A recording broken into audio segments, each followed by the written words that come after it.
everyone, it's Danielle and I am here to talk to you about planning for a Christmas party. I recently just threw a Christmas party for everyone that works with, not everyone, but a certain section of colleagues or group rather of people that my husband works with. And it's the first time we entertained in this particular house. We've been here for 2 years and I love entertaining so much and I've done it for so long, but the layout of our house here in particular is not ideal and it's kind of close quarters. So I was always hesitant to do it. Like we never even had a housewarming party or anything like that. But I thought, what better way to have a party than to do it at Christmas time, and everyone's always in such a great mood. I want to discuss with you how I did it and what ways I approached it for throwing a holiday party in sort of a smaller space.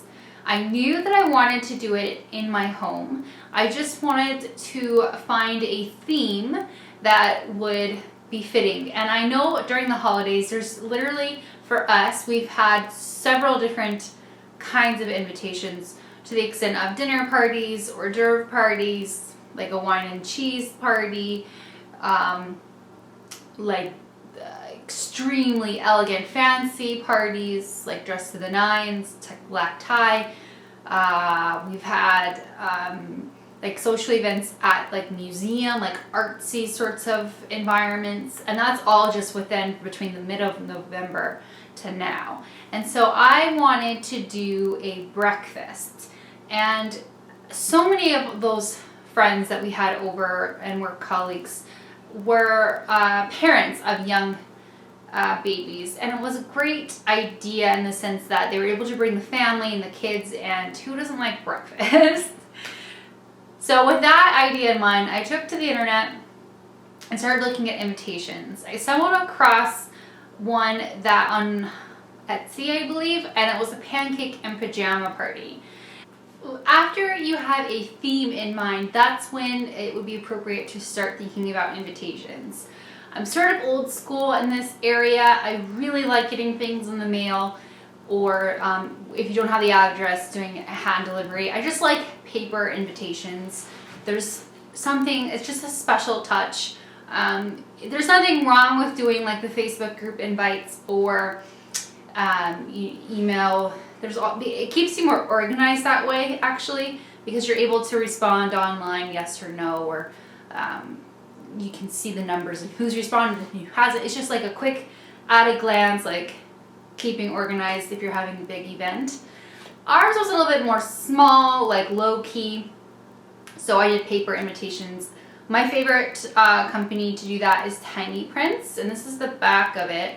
I'm going to try to just do it this way, so just to cover my address. But it was very festive. It's got like imitation glitter, like it looks like glitter, but it's not, but it's very, very fun. And it says Christmas party, pancakes and pajamas, and it was this past Saturday. So I started with that. I ordered the invitations and committed to the theme and to the date and said, okay, this is what we're doing. Then I started thinking about the functionality of the setup and what I would do based on the layout of my kitchen and my table. When I have company over, I have no problem rearranging so that everyone's the most comfortable they can be. I have sort of a rectangle long table, and what I did was I took all the dining room chairs out of the kitchen altogether and put them into my living room.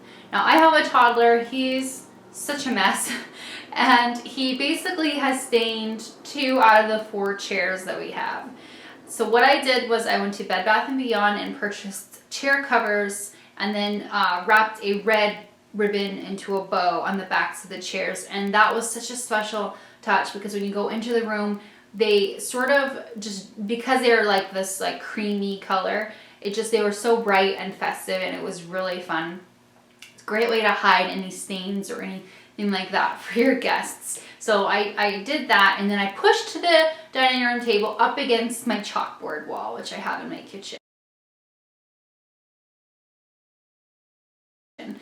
And I used that to lay out all of the food that I had, most of it anyways, more like the side dishes. I had a chafing dish and lots of pastries and homemade donuts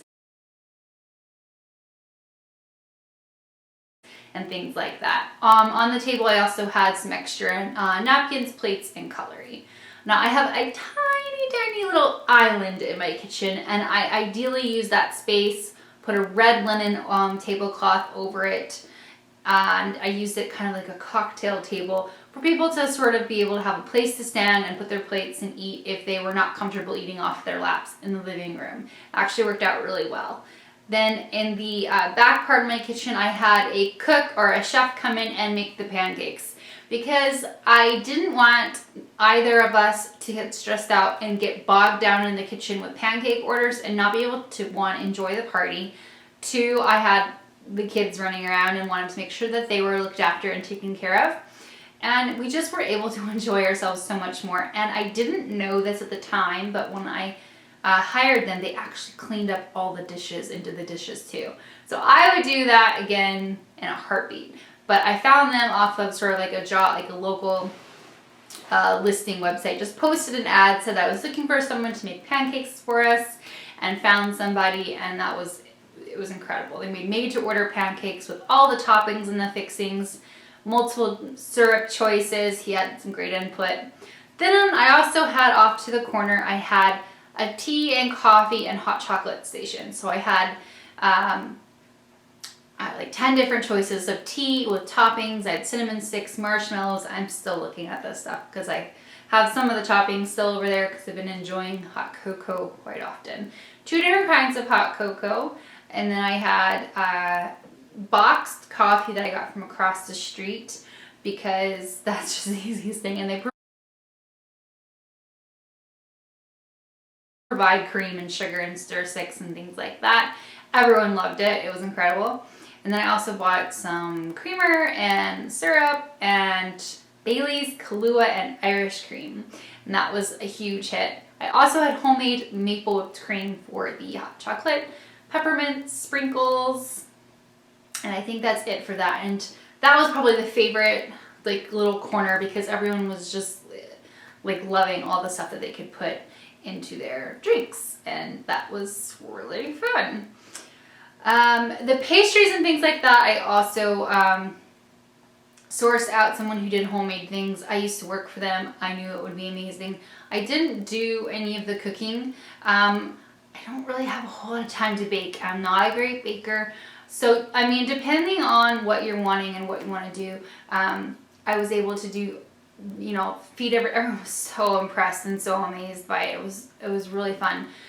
I did more of like the planning and the logistics and the decor. I had a huge pitcher of orange juice. Instead of using ice, we used frozen cranberries. It was really festive. It kept the orange juice cold. I had cucumber water. And then, yeah, I think that was everything. It was more than enough for everyone who came. There were 17 people, and I had a few candles going. I didn't want a bunch of candles because it actually ended up making my house really hot. So I kind of leaned on the wallflowers to give me that festive smell. One other thing I did was I streamed a fireplace playing Christmas music on my TV screen through YouTube. You can do that through any Blu-ray player. Just find like a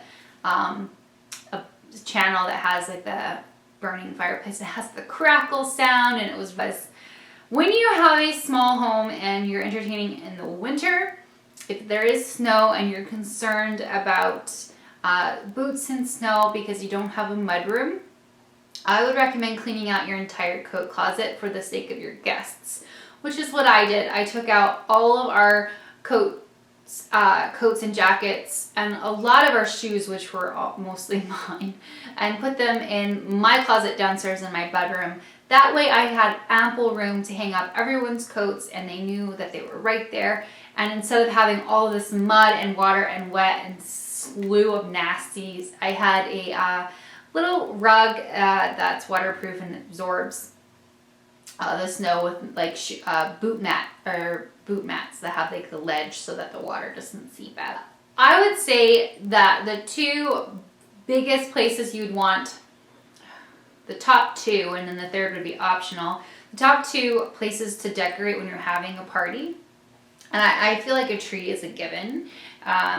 We generally put our tree by our front window, but I didn't want to basically cover the entryway because I wanted everyone to be able to have open space. So I put this is actually in my kitchen, off to the side, and my chalkboard wall is right here. But the biggest thing is your doorway. And so I made sure I had a wreath. I got LED lights that are battery operated for my wreath, which is all lit up. And then off the sides of the rails, I had nice things. And I know it was a breakfast, but you were still able to see the lights and people were still able to know, okay, the party's at this house. Like there wasn't a question, especially if they'd never been to your house before. And the second place I would say is your fireplace or mantle or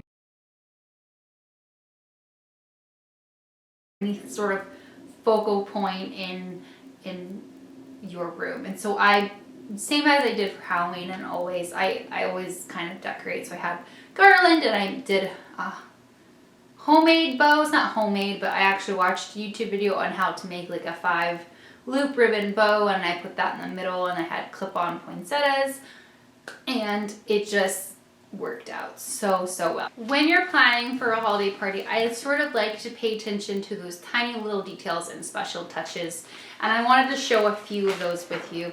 This is the chair cover, and I'll insert a picture of what that looked like with the bows that I wrapped around the chairs. These are the wired bows, and they're always going to be good, and you can always save them, and you can always use them for the next time. I also went on to Tiny Prints and had the foil stamped napkins printed. And these were sort of like little cocktail napkins, and they were really fun, and I loved it. I also had little things like this. It's crooked here, but that would place for, so people know what it is. I also had little things like paper straws, which you can get. Target is the most amazing place for things like that, or any sort of decor options for entertaining. An incredible place. Decorative plates. They have mugs. I found syrup dispensers, like the fancy syrup dispensers you can find at Target. My like lemonade sort of it's a few gallons actually, container with the nozzle to like dispense juice or, sangria, or, you can use it for anything like that. I just relied on Target for all of those needs, and I will also insert pictures. When you're throwing a party like this, you always want to go out with a bang and have a nice party favor. And for this particular party, I found a local girl who makes the most amazing sugar cookies. They are gorgeous. And I found her on Instagram, which I'm sure if you're somewhere and you're looking for someone to do things like specialty things like that, if you go to Instagram and type in like your area, like mine, I did YYC sugar cookies, and I found her, and everyone was so impressed. She did so many different varieties. I couldn't even believe it. And you can see those on my blog.